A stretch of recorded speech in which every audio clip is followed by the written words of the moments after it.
Chancellor Vextar stood alone in the great chamber of the Galactic Council. For 3,000 years, this room had been the center of galactic power.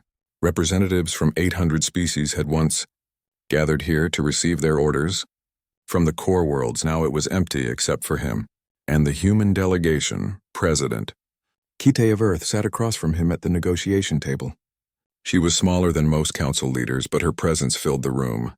Behind her stood Admiral Junseo, the man who had commanded the fleet that surrounded the council homeworld. Chancellor, President Kite said quietly, "It doesn't have to end this way. Your people can be part of what comes next." Vextar looked at the woman who had brought down his civilization without firing a shot at his homeworld. "What do you want from us?" "The same thing we want from everyone. Join the Free Systems Alliance as equals. Help us build something better than what came before. And if we refuse," Admiral Junseo spoke for the first time, "then you'll discover what it's like to be alone in a galaxy that remembers how you treated them."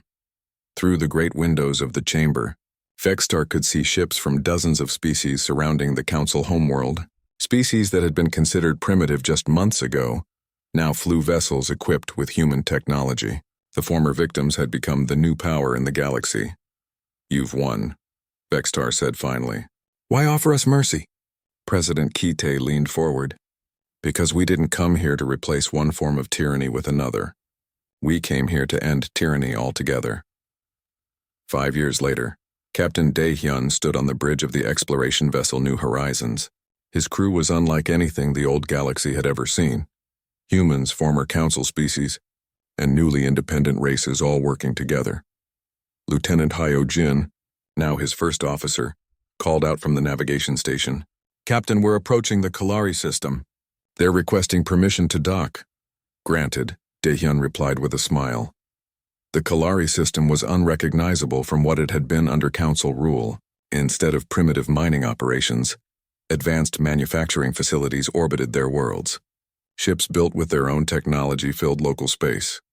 "It's hard to believe this is the same place," said Dr. Boram from her science station. She had stayed with Dae-hyun's crew through all the changes, fascinated by the transformation happening throughout the galaxy. "The same people, just free to reach their potential," replied Engineer Tae-sung. As they docked with the Kalari space station, Dae-hyun reflected on how much had changed. The Free Systems Alliance now included over 600 species. The old core worlds had joined voluntarily once they realized the benefits of genuine cooperation over exploitation. Director Na-young met them at the airlock. She had been one of the human architects of the new galactic government, and now she traveled throughout Alliance space helping newly independent systems develop their capabilities.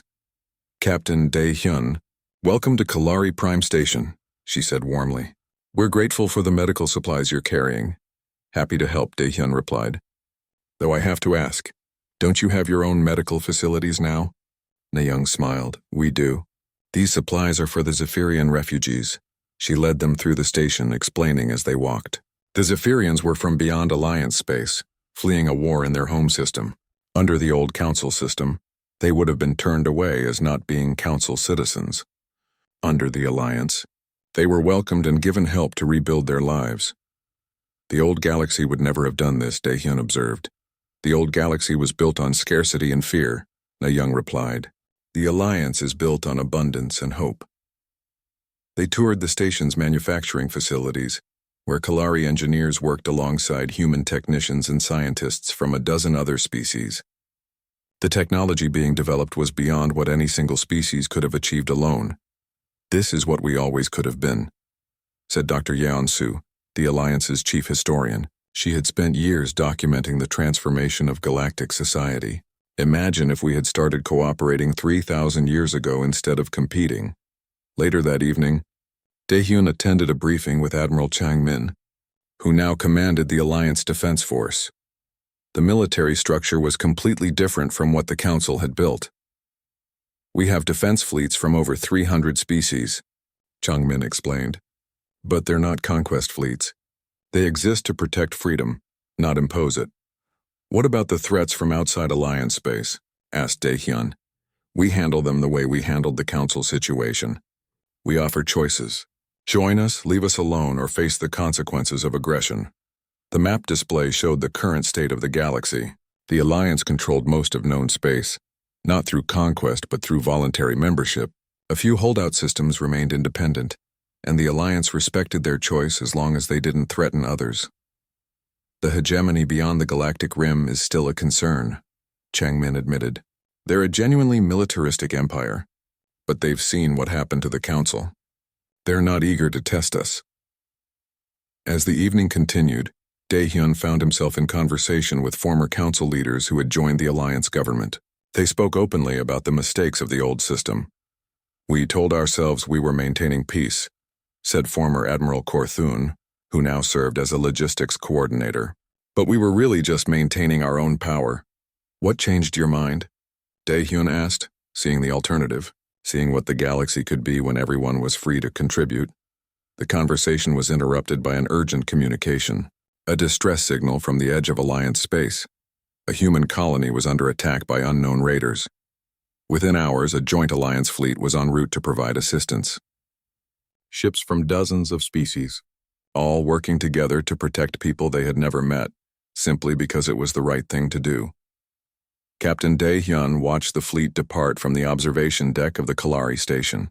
It was a powerful sight, not because of the weapons the ships carried, but because of what they represented. "They're beautiful, aren't they?" said a familiar voice. He turned to see Ambassador Jae-won, the human diplomat who had first explained their vision for the galaxy. "Yes," Daehyun agreed, "but not because they're warships. Because they're proof that different species can work together for something bigger than themselves," Jae-won finished. As they watched, more ships joined the fleet. Species that had been enemies under the Council system now flew side by side to protect strangers. The old galaxy had been built on fear and division. The new galaxy was built on cooperation and shared values. "Do you think it will last?" Daehyun asked. "Nothing lasts forever," Jae-won replied. "But this has a better chance than what came before because it's based on choice rather than force." She paused, watching the stars. "When we first appeared with our warships, the galaxy fell into fear. But fear was never the goal. The goal was always this: a galaxy where everyone has the right to determine their own destiny. And if someone threatens that, then they'll learn what the Council learned. That sometimes the greatest act of love is being willing to fight for someone else's freedom." The fleet disappeared into jump space, carrying hope rather than conquest to the edge of the galaxy. And for the first time in galactic history, that hope was shared by everyone who looked up at the stars. The Age of Empires was over. The Age of Alliance had begun. And it all started the day Earth's warship appeared and the galaxy discovered that sometimes the most terrifying thing you can face is someone offering you freedom. The Battle of Nexus Prime was supposed to be the Council's moment of victory. Admiral Korthun had gathered over 300 ships from across loyal Council space. It was the largest military force assembled in galactic history. Fleet Admiral So Young watched the Council Armada approach through the tactical display aboard her flagship. Her force was smaller, only 150 ships, but every vessel was designed for war. "Admiral, the Council fleet is moving into attack formation," reported Commander Wu Jin from the tactical station. "Let them come," So Young replied calmly. "Are our allies in position?" "Yes, ma'am. 47 newly independent systems have ships standing by. They're ready to support us." Captain Daehyun stood on the bridge of Admiral Korthun's flagship, watching the human fleet with growing dread. He had tried to warn the Admiral about human military capabilities, but Korthun was convinced that superior numbers would win the day. "Look at them," Korthun said with satisfaction. "They're outnumbered 2-1. This will be over quickly." But Daehyun had studied the human formation. It wasn't the random arrangement of ships he expected. Every vessel was in a precise position, creating overlapping fields of fire and mutual support. The humans weren't just fighting as individual ships. They were fighting as one coordinated force.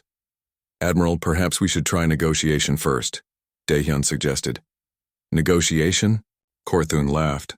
"Captain, they've spent months humiliating the Council. Today we remind the galaxy who really has the power." The battle began when Council ships opened fire at maximum range. Their energy beams lit up space, but the human ships simply weren't there when the weapons arrived. They had moved, using their superior engines and tactical coordination to avoid most of the incoming fire. The human response was devastating. Instead of the clumsy energy weapons the Council used, Human ships fired physical projectiles at incredible speeds. Kinetic rounds that punched through council shields like they didn't exist. Missile swarms that overwhelmed defensive systems. But the real shock was how the humans fought. Every move was coordinated. When council ships tried to flank the human formation, they found human vessels already waiting for them. When they concentrated fire on one target, other human ships provided covering fire. "How are they doing this?" demanded Korthun as his flagship shook under enemy fire. "They're networked," Daehyun realized. "Every ship is sharing information with every other ship. They can see the entire battle from dozens of perspectives simultaneously." On the human flagship, Commander Wu Jin coordinated the battle with calm efficiency. "Admiral, the council right flank is weakening. Should we exploit it?" "Not yet," So Young replied. "Let them commit their reserves first. We want them to understand that they never had a chance." The tactical display showed the battle in real time. Council ships were being systematically destroyed or disabled. Their formation was falling apart as individual captains panicked and broke formation. "Now," So Young ordered, "all ships execute Maneuver 7. The human fleet suddenly split into 3 groups, each attacking the council formation from a different angle. It was a move that required perfect coordination and timing. The council ships designed for simple patrol duties couldn't adapt fast enough. In 20 minutes it was over. Half the council fleet was disabled or destroyed. The other half was retreating in disorder. But Admiral So Young wasn't done. As the surviving council ships tried to flee, they found their escape routes blocked by ships from the newly independent systems. Species that the council had oppressed for centuries now had their oppressors trapped. "This is Admiral So Young to all council vessels," she broadcast. "You have 2 choices. Surrender now and your crews will be treated as prisoners of war. Continue fighting and face the combined forces of 63 independent systems." Admiral Korthun looked around his damaged bridge. Half his crew was injured. His weapons were offline. His engines were failing. "Admiral, what are your orders?" asked his weapons officer. Korthun closed his eyes. 3,000 years of council supremacy were ending in front of him. "Signal the fleet. We surrender." Meanwhile on Earth, Lieutenant Seok-jin was coordinating the intelligence operation that had made this victory possible. For years, human agents had been secretly contacting oppressed species throughout the galaxy. "Sir, we're getting reports from all sectors," Seok-jin reported to General Yu Jin. "The independence movements are spreading faster than we expected. How many systems have declared independence?" "Over 200 and more every hour. But that's not the important part. What is?" "The core worlds are starting to panic. They're realizing that their entire economy was based on cheap resources from the outer rim. Without that, their standard of living is going to collapse." Yu Jin nodded. This had always been part of the human plan. The council's power came from economic control. Break that control and their political power would follow. Dr. Hai Young was broadcasting again, but this time her message was different. Instead of showing the galaxy what was wrong with the council system, she was showing them what could be built to replace it. "The humans call it the Free Systems Alliance," she explained. "Every species gets an equal vote. Technology is shared freely. Trade is based on mutual benefit, not exploitation. And most importantly, every system has the right to defend itself." The images she showed were powerful. Human engineers working alongside alien scientists. Former council patrol ships being converted to cargo haulers. Weapons being turned into tools for construction and mining. "This is not conquest," Hai Young emphasized. "This is liberation.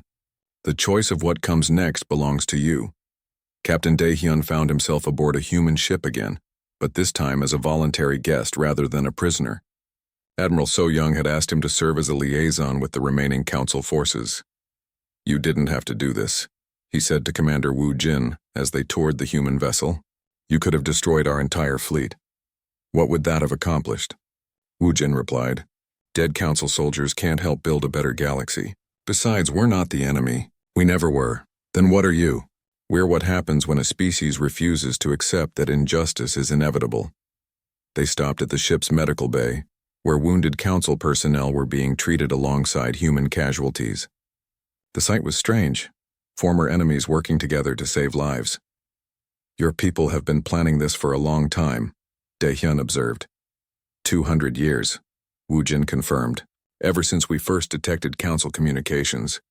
We spent decades just listening, learning about your society. We kept hoping you would reform yourselves. But we didn't. No. The Council became more oppressive over time, not less. So we decided to offer the galaxy an alternative. As they walked through the ship, Daehyun saw something that gave him hope. Human and alien crew members working side by side, not as conquerors and conquered, but as equals building something new. The final piece of the human strategy became clear when Admiral Changmin arrived at the Council's home system with the largest fleet ever assembled. But instead of attacking, he simply waited. "This is Admiral Changmin of the Free Systems Alliance," he broadcast to the Council homeworld. "We are here to offer you the same choice we've offered everyone else. Join us as equals or continue trying to rule as tyrants. The choice is yours." The message was clear. The age of Council dominance was over. The galaxy now belonged to everyone who lived in it, not just the few who had controlled it for 3,000 years. And for the first time in galactic history, that wasn't a conquest. It was a liberation. The emergency session of the Galactic Council was unlike anything in 3,000 years of peace. Chancellor Vextar stood at the center of the Great Chamber, his normally calm voice shaking as he addressed the representatives of 800 species. "The threat is real," Vextar announced. "A militarized species calling themselves humans has appeared at our borders. They possess weapons technology that violates every treaty we have established." Captain Daehyun watched from the observer section. His report had caused panic throughout Council space. But as he listened to the debate, he realized that the Council wasn't really afraid of human weapons.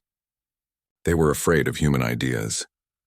"We must mobilize our peacekeeping forces immediately," declared Admiral Korthun, the Council's military commander. He was old, like most Council leaders, and had never seen real combat. "What peacekeeping forces?" asked Representative Zilhar from the Outer Rim worlds. "Our ships are designed for patrol duty, not war." "We'll retrofit them," Korthun replied confidently. "Add more weapons, stronger shields. We have the industrial capacity of 800 worlds. These humans are just one species." Daehyun wanted to speak up, to tell them what he had seen. The human ships weren't just better armed. They were built by people who understood war. Every system, every design choice, every tactical consideration was made by a species that had never stopped fighting. But he kept silent. He was just a research ship captain. No one would listen to him. On Earth, General Yujin stood in the command center buried deep under the Pacific Ocean. Screens around her showed the location of every Council ship in the galaxy. Her staff worked quietly at their stations, coordinating the largest military operation in human history. "Ma'am, we're getting reports from our observer teams," said Colonel Dong-wook. "The Council is trying to militarize their civilian fleet. They're pulling mining ships and cargo haulers into service." Yujin nodded. "How long until their retrofits are complete?" "At their current pace? 6 months minimum. We'll be done in 6 weeks, Yujin replied. "Colonel, initiate Phase 2. Across the galaxy, human scout ships that had been hiding in asteroid fields and empty space for years began to move. They didn't attack anything. They didn't threaten anyone. They simply appeared where Council forces could see them. The psychological effect was immediate and devastating. "Ma'am, we have confirmed sightings of human vessels in 47 systems," reported a nervous Council intelligence officer to Chancellor Vextar. "They're not doing anything hostile, but their presence is causing panic."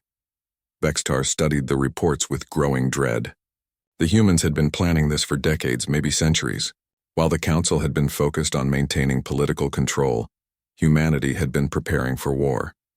Captain Daehyun found himself back aboard a Council ship, but this time as an advisor. Admiral Korthun had finally realized that someone who had actually met the humans might be useful. "Tell me about their weapons," Korthun demanded as they stood on the bridge of his flagship. "Admiral, their weapons aren't the real problem," Daehyun replied. "It's their thinking.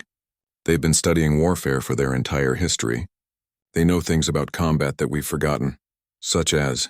Before Daehyun could answer, alarms started ringing throughout the ship. "Admiral, we have human ships approaching," called out the sensor operator. On the main screen, 3 human vessels appeared. They were smaller than the massive dreadnoughts Daehyun had seen at Earth, but they moved with deadly precision. "This is Admiral So Young of the Earth Defense Force," came a calm voice over the communicator. "Council vessel, you have entered the Proxima sector without authorization. Please state your intentions. Admiral Korthun was confused. Authorization. This is Council space. Not anymore, So Young replied. As of yesterday, 17 species in this sector have declared independence from Council control. We are here at their request to ensure their sovereignty is respected.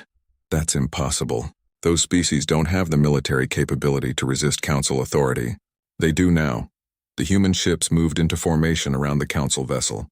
More ships appeared, but these weren't human. They belonged to the local species, the ones the Council had always considered primitive and harmless. Except now they had weapons. Human weapons, Admiral Korthun, So Young continued. You have two choices. You can leave this sector peacefully, or you can try to enforce Council authority against people who no longer recognize it. Korthun looked at his weapons officer. Can we take them? The officer studied his console and went pale. Sir, those aren't just human weapons. They're coordinated. The local ships are using human tactical networks. It's like fighting one enemy, not multiple ships. How many ships do they have? 63, sir. And more are arriving every minute. Korthun had brought 20 ships to this sector. 20 lightly armed peacekeeping vessels against 63 warships crewed by species that had been oppressed for centuries. We're withdrawing, he announced. But as the Council fleet tried to leave, they found human ships waiting for them at every jump point. Not attacking, just watching, making sure everyone knew that the humans could be anywhere, anytime. Dr. Hai Young stood in the broadcast center on Earth, preparing for the most important transmission in galactic history.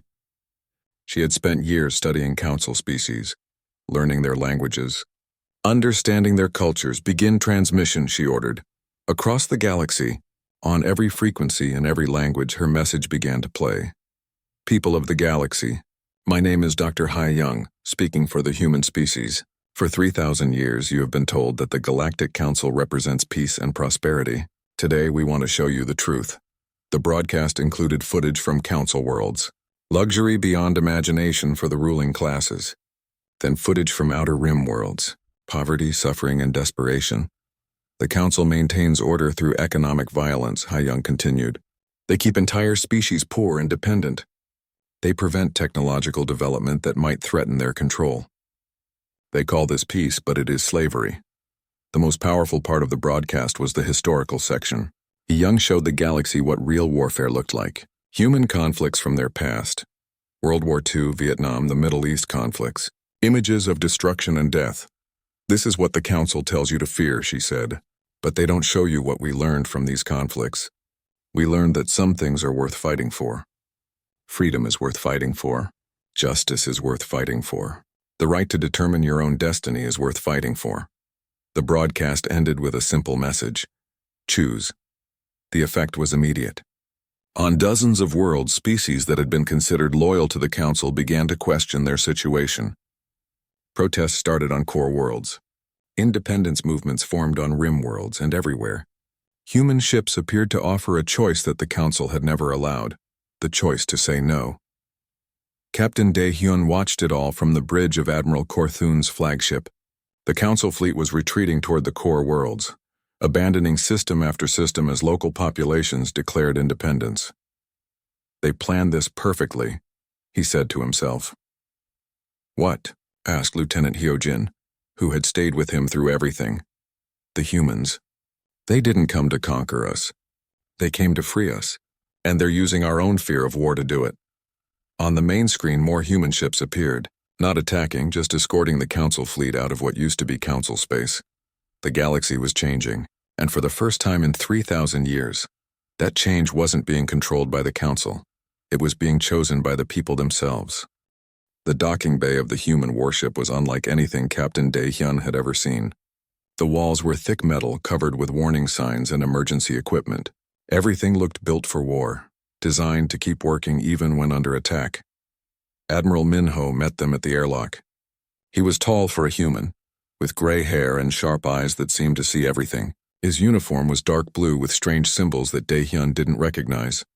Welcome aboard the Terra's Wrath, Captain, Minho said in perfect Council standard. I apologize for the dramatic introduction, but we needed to make sure you understood the situation. What situation? Dae-hyun asked. His crew stayed close behind him, Hyojin, Boram, and Taesung all looking nervous. The situation where your peaceful galaxy has been built on the backs of suffering species, said a new voice. A woman stepped forward. She was smaller than the admiral, with kind eyes but a serious expression. She wore simple clothes, not a military uniform. This is Ambassador Jae-won, Minho explained. She'll be handling the diplomatic aspects of what comes next. Jae-won led them through the ship's corridors. Everything they saw reinforced the same message. This was a vessel built for war. Damage control stations were everywhere. The walls had blast doors that could seal off sections if the ship was hit. Crew members wore uniforms that doubled as emergency suits. Your ship is very different from ours, Boram observed. Yes, Jae-won agreed. Your ships are built for a peaceful galaxy. Ours are built for reality. They entered a large room with a table and chairs. On the walls were screens showing star maps of the galaxy.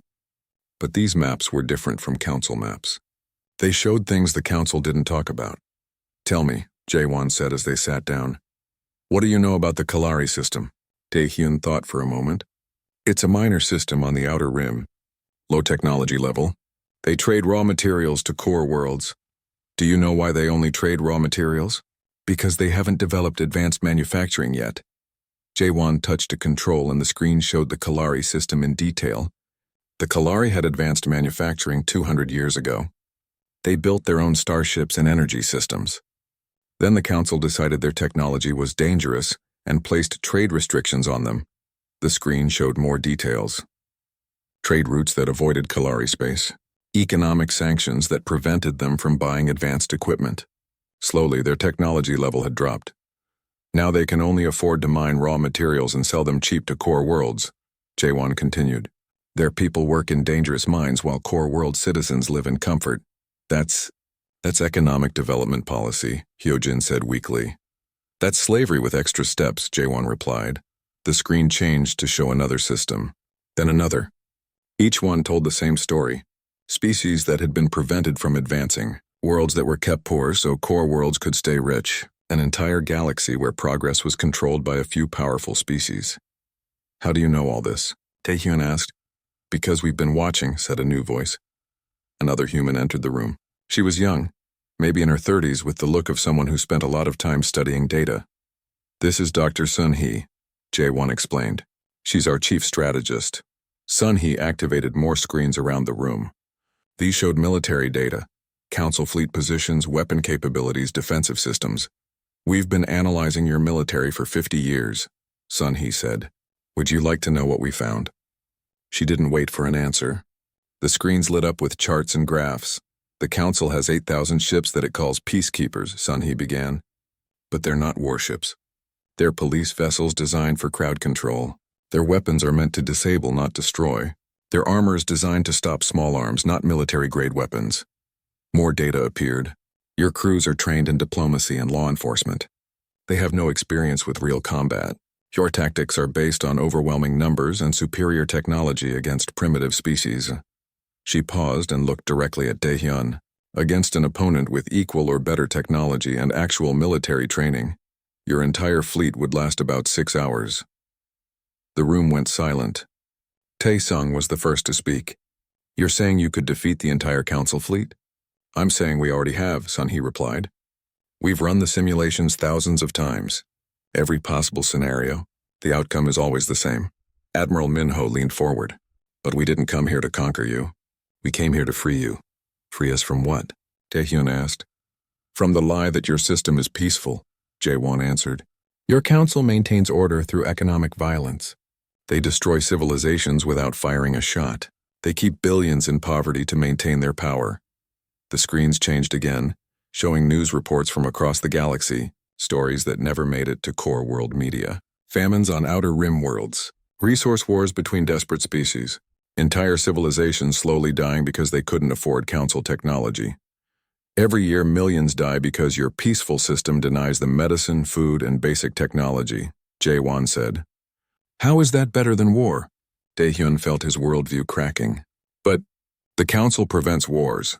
We've had peace for 3,000 years. You've had silence, Minho corrected. Peace and silence are not the same thing. Dr. Sun-hee brought up another display. We've been in contact with 47 species that the Council classifies as primitive, They're not primitive. They're oppressed, and they're ready to fight for their freedom. You've been arming them? Boram asked, horrified.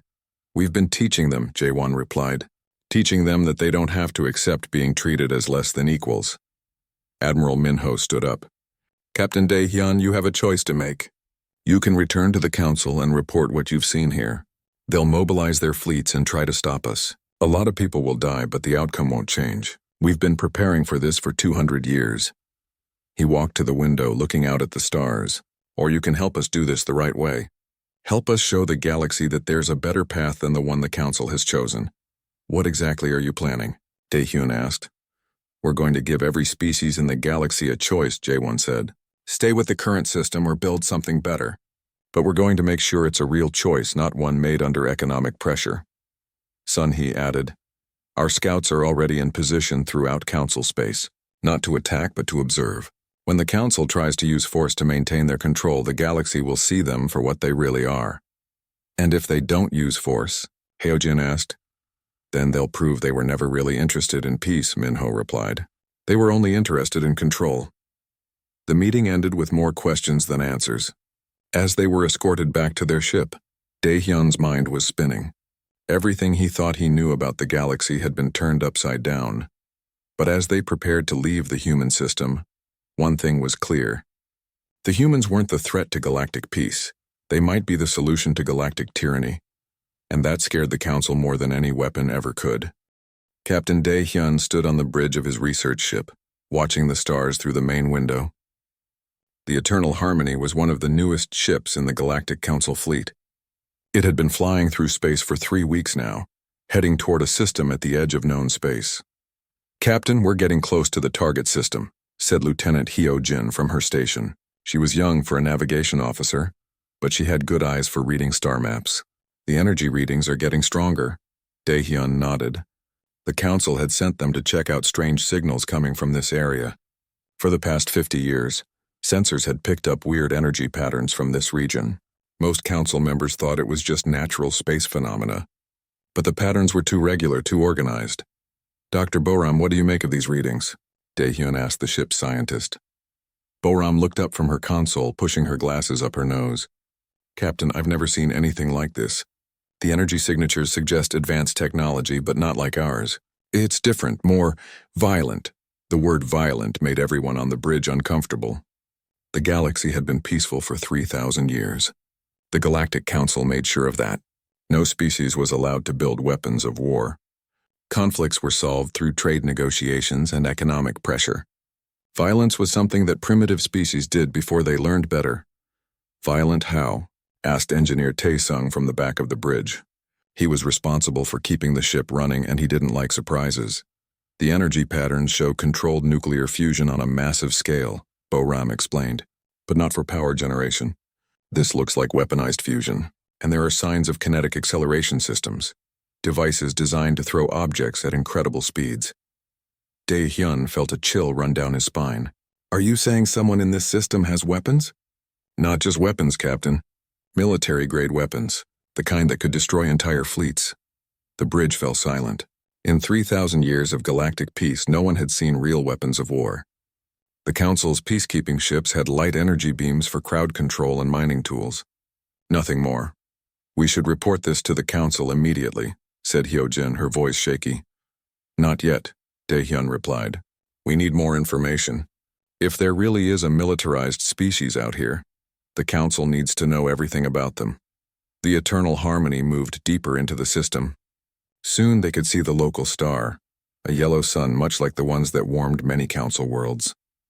Around it orbited several planets, and one of them was sending out massive amounts of radio signals.